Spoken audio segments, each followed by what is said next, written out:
The chord you just heard is the G sharp major 7th, and it's the only chord that appears in my track Would. Would you be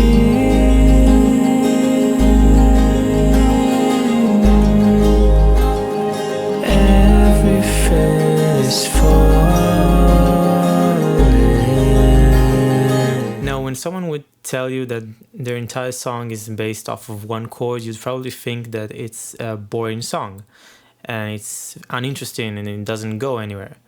And that doesn't have to be the case, because there are a lot of ways where you can elevate your composition, even if it's one chord, and make it sound very dynamic, moving and evolving, and it doesn't have to sound static. And that's what I'm going to be showing you today, a few ways that I used to turn one chord into something more dynamic and moving, and into a full song.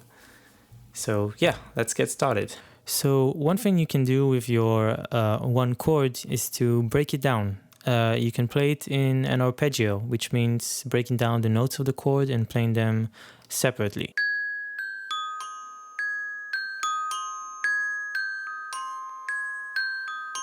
So if I were to play the entire track with this one chord sustain, it would be pretty boring.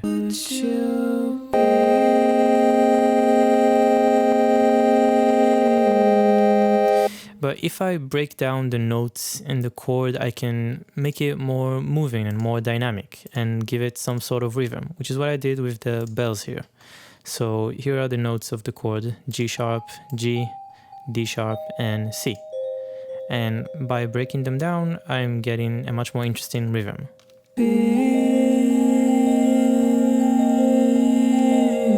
Also, unlike the synth from before, you can hear that the vocals don't crash with the chord playing, because it doesn't play all of the notes at the same time. There's like half a semitone between G sharp and G, and that would create a lot of clashing, as you heard before. So this is another advantage to breaking down the chord.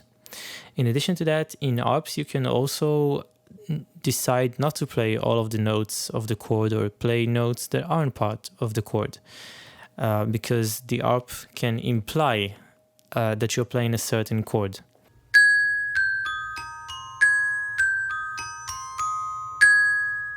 So that's what I did a bit further into the track. I just started playing slightly different notes, like I added A sharp, which would make it very temporarily a G sharp major 9th.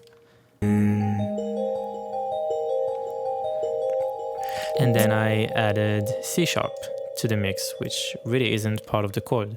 But again, it just brings some variation while you still get the sense that G sharp major is your chord.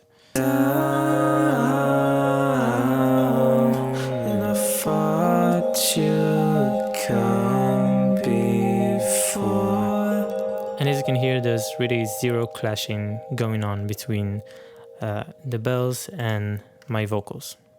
You can also introduce additional rhythm except from arpeggiating by introducing rest.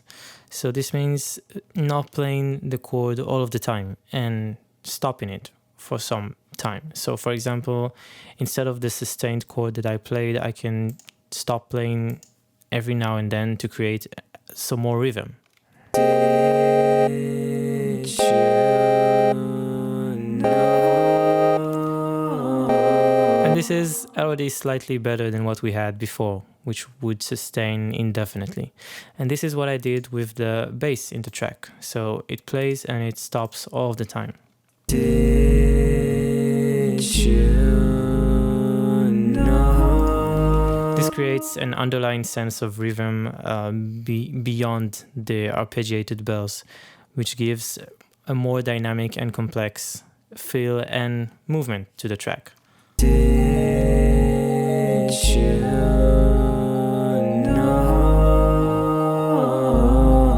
So another way that you can introduce some dynamics and movement to your track is to play live instruments, or to play your MIDI instruments live by yourself. Usually when we put in MIDI notes into a track, we usually just do it thanks to the computer exactly at the perfect timing, locked on grid, and we usually keep the velocity exactly the same. Now, I'm not saying that you have to play live instruments. You can also play MIDI notes, so you can also start and edit your own MIDI to sound more realistic. But playing live has a lot of imperfections that actually make your track more interesting and more moving and changing over time. So I wanted to demonstrate that by recording the same chord arpeggiated on my guitar over and over again. So just hear how I sometimes am ahead or late of the BPM and how it constantly changes.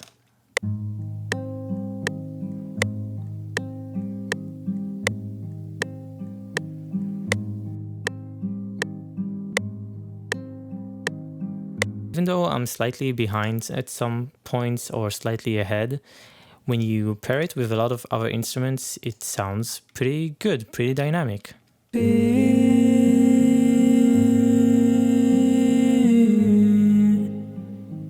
Everything is fine.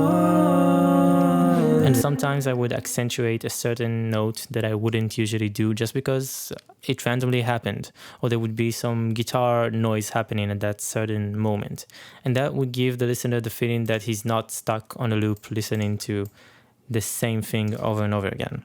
So to demonstrate, I just took the first bar that I recorded and looped it over and over, so you can hear how annoying, robotic it can be.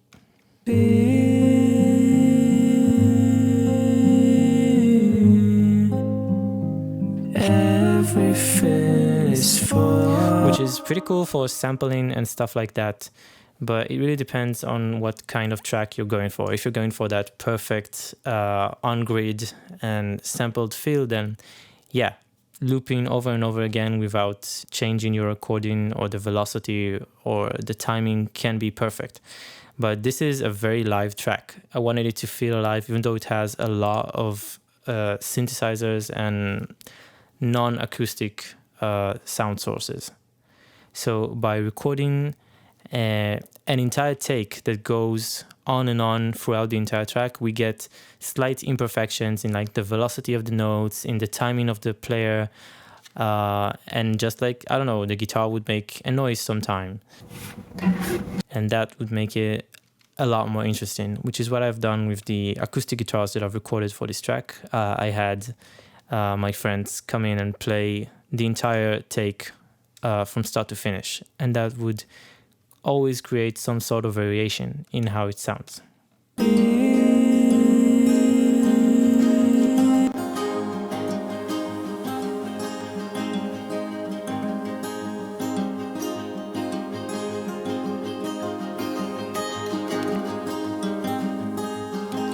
And then once you combine elements that are more static and that don't have velocity changes, it doesn't sound as robotic and monotone. There's a lot of backing recordings that really help bring it to life.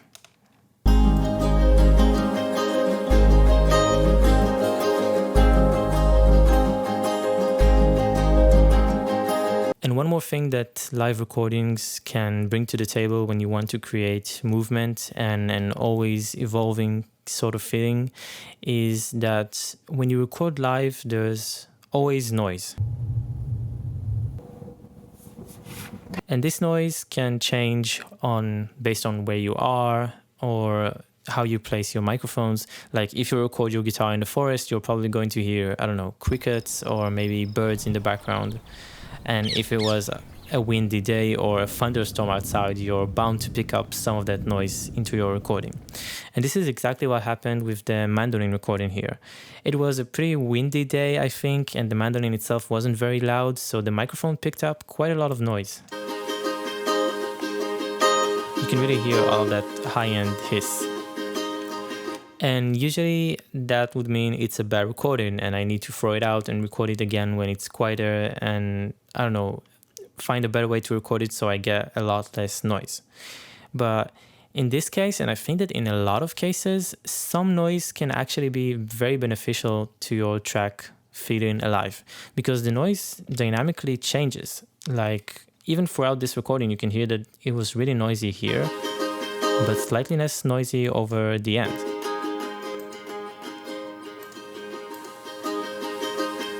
And I don't know what changed, but this also brings another element of the dynamics of the noise behind the recording. And in the case of this track, and in case of tracks where you want to use a lot of software instruments that have literally almost zero noise, or recorded instruments that have very low amount of noise because they were recorded professionally, like this synth has zero noise, the bells have almost zero noise, I can't really tell, my pads have no noise.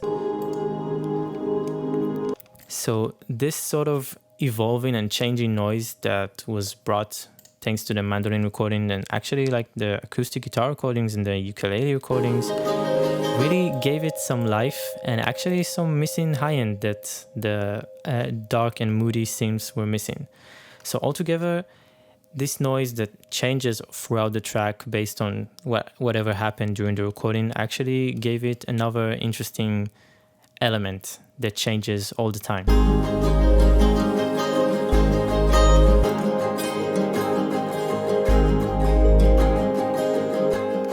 So yeah, this is how I made one chord into a full dynamic and moving track called Wood, which you can go listen to right now if you'd like to. Thanks for watching, and I'll see you in the next video.